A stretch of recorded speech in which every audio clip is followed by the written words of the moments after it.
আসসালামু আলাইকুম, স্বাগতম জানাচ্ছি বিবিসি নিউজ আন্তর্জাতিক সংবাদে। শুরুতেই সংবাদ শিরোনাম, এরপর বিস্তারিত। ৩ ইস্যুতে যুক্তরাষ্ট্রকে চাপ দিচ্ছে সৌদি। কাশ্মীরিরা কেন ইরানের জন্য সোনা গয়না অর্থদান করছেন? ট্রিগারে আঙুল আছে, ইসরায়েলকে হিজবুল্লাহর হুঁশিয়ারি। মুষ্টিমেয় স্বৈরশাসক বিশ্বকে ধ্বংস করছে, ট্রাম্পের সমালোচনার জবাবে পোপ লিও। দর্শক, এতক্ষণ শুনছিলেন সংবাদ শিরোনাম। এখন বিস্তারিত। আপনি যদি ইসরায়েলের ধ্বংস চান এবং মুসলিমদের পাশে থাকেন, তাহলে ভিডিওতে লাইক করে চ্যানেলটি অবশ্যই সাবস্ক্রাইব করে দিবেন এবং আপনার মূল্যবান মতামত অবশ্যই কমেন্টে লিখে জানিয়ে দিবেন। এখন বিস্তারিত। ৩ ইস্যুতে যুক্তরাষ্ট্রকে চাপ দিচ্ছে সৌদি। ইরানে আক্রমণের শুরু থেকেই নীরব ভূমিকা পালন করে আসছে সৌদি আরব। কিছু ক্ষেত্রে তারা সরাসরি যুক্তরাষ্ট্রকে সাহায্য করেছে। তবে এবার ওয়াশিংটনকে ৩টি ইস্যুতে চাপ বাড়াচ্ছে রিয়াদ। খবর মিডল ইস্ট আইয়ের। মধ্যপ্রাচ্য সংকটের এই সময়ে এসে সৌদি চাচ্ছে ইরানের সঙ্গে আলোচনা সফল হোক।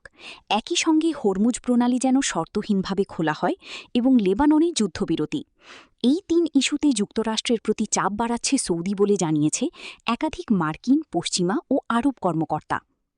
আরব ও পশ্চিমা কর্মকর্তাদের বরাতে প্রতিবেদনে বলা হয়েছে, বুধবার একটি ব্যক্তিগত ফোনালাপে সৌদি ক্রাউন প্রিন্স মোহাম্মদ বিন সালমান মার্কিন প্রেসিডেন্ট ডোনাল্ড ট্রাম্পকে লেবাননে যুদ্ধবিরতির গুরুত্ব তুলে ধরেন।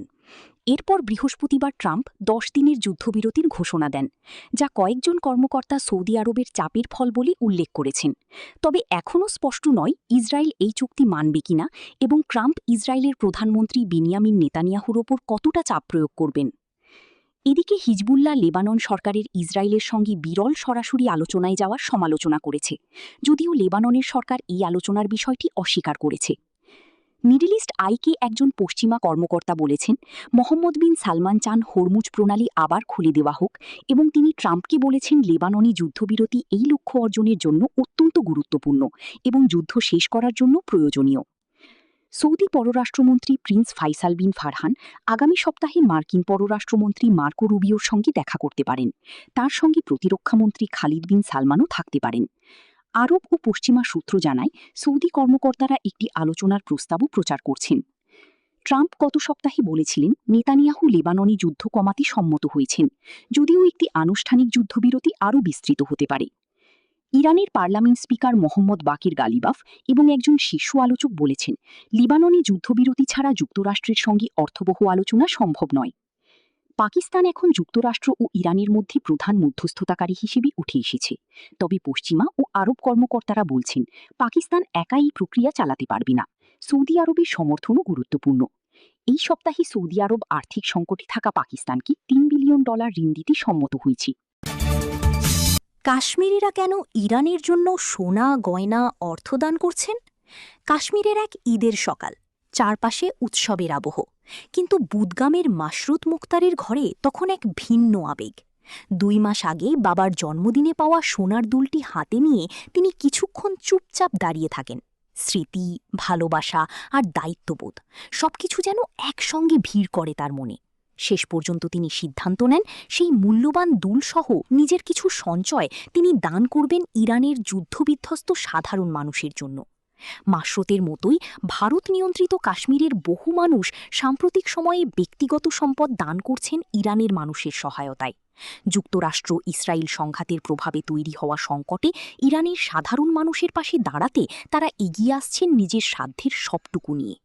কারো দান শুধু টাকা বা সোনা নয়, কেউ দিচ্ছেন ঘরের তামার বাসন, কেউ গবাদি পশু, কেউ আবার জীবিকার একমাত্র বাহন সাইকেল, মিনি ট্রাক বা স্কুটার।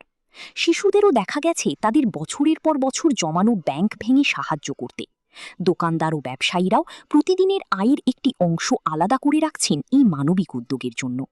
শ্রীনগরের জাদিবাল এলাকার ৭৩ বছর বয়সী তাহেরা জান বলেন, যে তামার বাসন সাধারণত মেয়ের বিয়ের জন্য সযত্নে রাখা হয়, এবার তা চলে যাচ্ছে সংঘাতে ক্ষতিগ্রস্ত মানুষদের সহায়তায়। অনেক জায়গায় মানুষ নিজেদের দোকান আগেভাগেই বন্ধ করে দিচ্ছেন, যেন দান কার্যক্রমে অংশ নিতে পারেন। ধর্মীয় ও রাজনৈতিক নেতারাও এই উদ্যোগে যুক্ত হয়েছেন। বুদগামের এক বিধায়ক তার 1 মাসের বেতন দান করেছেন। শিয়া সম্প্রদায়ের মানুষদের অংশগ্রহণ সবচেয়ে বেশি হলেও সুন্নি পরিবারেরাও সমানভাবে এগিয়ে আসছে। বিশেষজ্ঞদের মতে কাশ্মীর ও ইরানের মধ্যে শতাব্দী প্রাচীন ধর্মীয় ও সাংস্কৃতিক সম্পর্কই এই আবেগের মূল ভিত্তি। ১৪০০ শতকে ইরানি সুফি সাধক মীর সাইয়াদ আলী হামাদানির আগমনের পর থেকেই এই অঞ্চলে গড়ে ওঠে গভীর সাংস্কৃতিক বন্ধন। ঐতিহাসিকভাবে তাই কাশ্মীরকে অনেকেই লিটল ইরান বলেও অভিহিত করেন।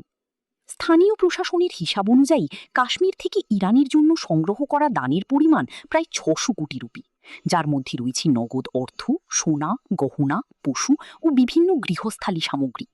শ্রীনগর, বুদগাম ও বারামুলা সহ বিভিন্ন এলাকায় স্বেচ্ছাসেবীরা এসব দান সংগ্রহ ও নথিভুক্ত করছেন। ইরানের নয়াদিল্লি দূতাবাস প্রথমে সামাজিক মাধ্যমে কাশ্মীরিদের এই মানবিক উদ্যোগের জন্য কৃতজ্ঞতা জানালেও পরে সেই পোস্ট সরিয়ে নেয়। পরে আবারও তারা ভারতের ও কাশ্মীরের জনগণকে ধন্যবাদ জানায়।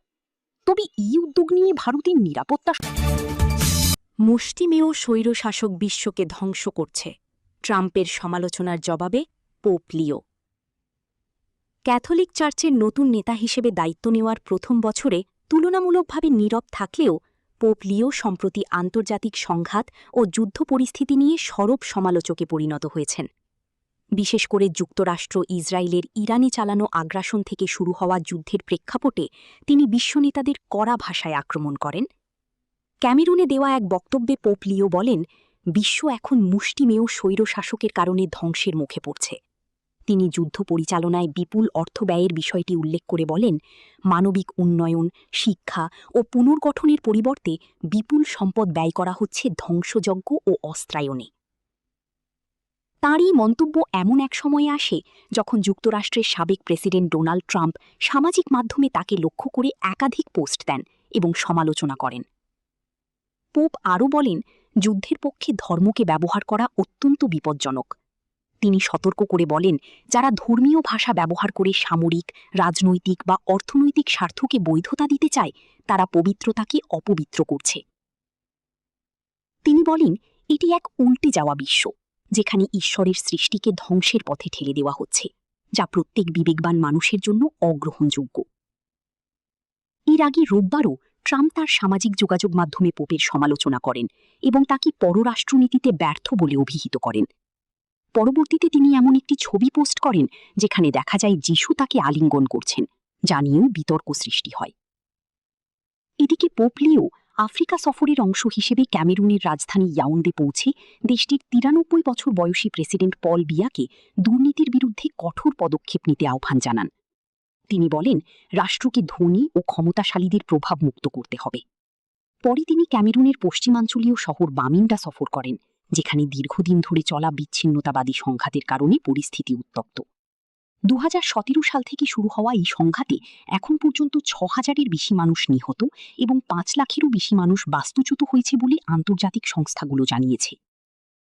ঔপনিবেশিক ইতিহাস থেকে উদ্ভূত এই সংকটে ইংরেজিভাষী অঞ্চলগুলো স্বাধীনতার দাবি জানিয়ে আসছে, যা ফরাসিভাষী কেন্দ্রীয় সরকারের সঙ্গে সংঘর্ষে রূপ নিয়েছে। পোপের সফরের আগে বিচ্ছিন্নতাবাদী জোট ৩ দিনের জন্য যুদ্ধবিরতির ঘোষণা দেয়, যাতে তার সফর নিরাপদ থাকে। তবে শান্তি আলোচনা এখনও অগ্রগতি লাভ করেনি।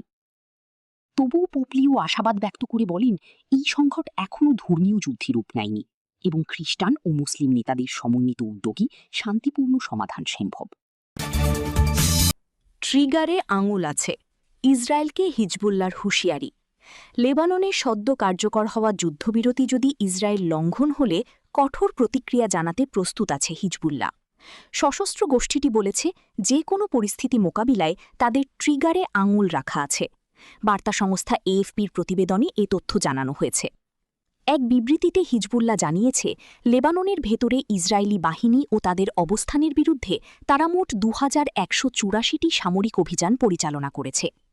বিবৃতিতে আরও বলা হয়, শত্রুর বিশ্বাসঘাতকতার আশঙ্কায় আমাদের যোদ্ধারা সর্বদা প্রস্তুত রয়েছে এবং ট্রিগারে আঙুল রেখেছে। এর আগে লেবানন ও ইসরায়েলের মধ্যে ১০ দিনের যুদ্ধবিরতি শুরু হতে যাচ্ছে বলে ঘোষণা দিয়েছেন মার্কিন প্রেসিডেন্ট ডোনাল্ড ট্রাম্প। বৃহস্পতিবার ১৬ এপ্রিল ট্রাম্প তার সামাজিক যোগাযোগ মাধ্যম ট্রুথ সোশ্যালে লিখেছেন, আমি সদ্য লেবাননের অত্যন্ত সম্মানিত প্রেসিডেন্ট জোসেফ আউন এবং ইসরায়েলের প্রধানমন্ত্রী বেনিয়ামিন নেতানিয়াহুর সঙ্গে চমৎকার আলোচনা করেছি। তিনি আরও বলেন, দুই নেতা তাদের দেশের মধ্যে শান্তি প্রতিষ্ঠার লক্ষ্যে যুক্তরাষ্ট্রের সময় বিকাল ৫টা থেকে আনুষ্ঠানিকভাবে ১০ দিনের যুদ্ধবিরতি শুরু হতে সম্মত হয়েছেন।